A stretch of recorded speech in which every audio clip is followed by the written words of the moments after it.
Hello दोस्तों, स्वागत है आप सभी को स्टोनो मास्टरमाइंड में। जैसा कि आप लोगों की पता है कि एसआई स्टोनो का नोटिफिकेशन आ चुका है और आज हम प्रैक्टिस करेंगे एसआई स्टोनो का। आप लोगों को पता है कि बोर्ड में 80 वर्ड प्रति मिनट के हिसाब से लिखाया जाता है और आज हम लोग प्रैक्टिस करेंगे 100 के स्पीड से। अगर आप 100 के स्पीड से प्रैक्टिस करते हैं तो आप बोर्ड में 80 के स्पीड से आसानी से लिख लीजिएगा। तो चलिए वीडियो स्टार्ट करते हैं।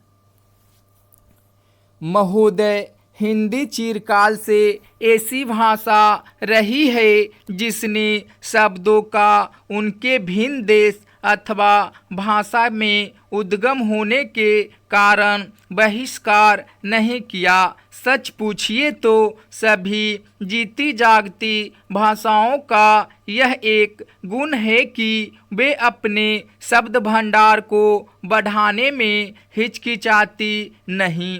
चाहे शब्द किसी भी उद्गम के हो, उन पर अन्य भाषाओं का प्रभाव पड़े बिना नहीं रह सकता, क्योंकि सभी जीती जागती भाषाओं में आदान प्रदान होता ही रहता है। इसलिए जब हम हिंदी को भारत के लिए एक सार्वभौम भाषा बनाना चाहते हैं तो प्रादेशिक भाषाओं के शब्दों और मुहावरों के लिए भी द्वार खुला रखना चाहिए। मैंने ऐसे कई लोगों के लेख देखे हैं जो हिंदी भाषी नहीं है और जिन्होंने हिंदी का अभ्यास राष्ट्रीय कामों के लिए ही किया है। उनके लेखों में कुछ ऐसे शब्द और मुहावरे देखने में आए हैं जो अर्थ तो स्पष्ट कर देते हैं पर आधुनिक हिंदी में प्रचलित नहीं है। अन्य भाषा भाषी ऐसे शब्दों और मुहावरों को अक्सर व्यवहार में लाया करेंगे और हम हिंदी भाषियों को उनका स्वागत करना चाहिए, न कि बहिष्कार। हिंदी सच्चे अर्थ में राष्ट्रभाषा तभी होगी जब भारत के सभी निवासी इसके साथ प्रेम करने लगेंगे और इसकी उन्नति में अपना गौरव मानने लगेंगे। यह भावना तभी उत्पन्न और परिपुष्ट हो सकती है जब वे यह समझने लगें कि हिंदी में कुछ उनकी भी अपनी देन है और हिंदी पर उनका भी कुछ अधिकार है।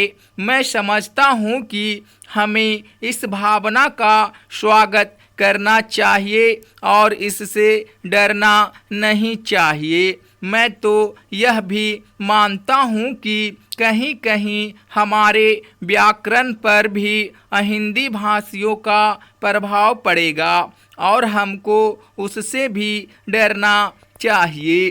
पैरा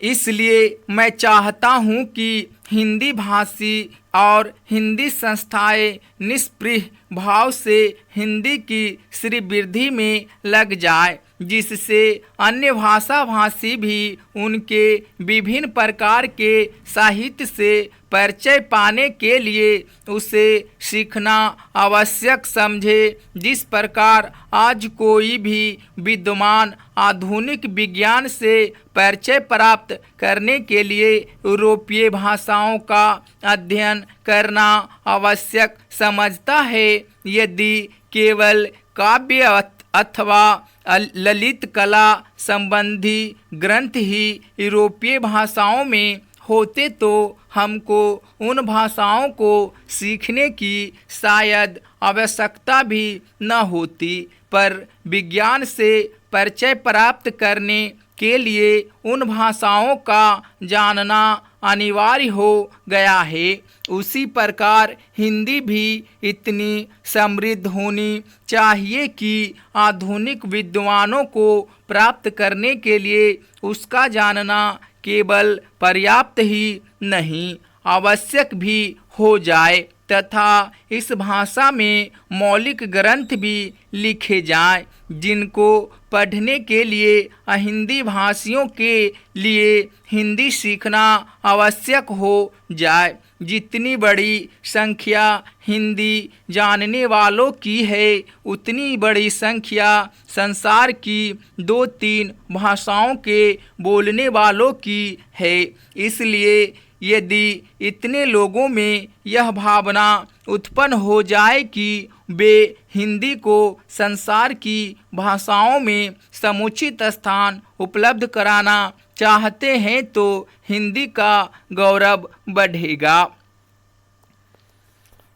दोस्तों, टीसी करने के बाद जो भी गलती होती है आप मुझे कमेंट सेक्शन में बता सकते हैं, और पीडीएफ डाउनलोड करने के लिए नीचे टेलीग्राम लिंक दिया गया है, वहां से आप डाउनलोड कर सकते हैं।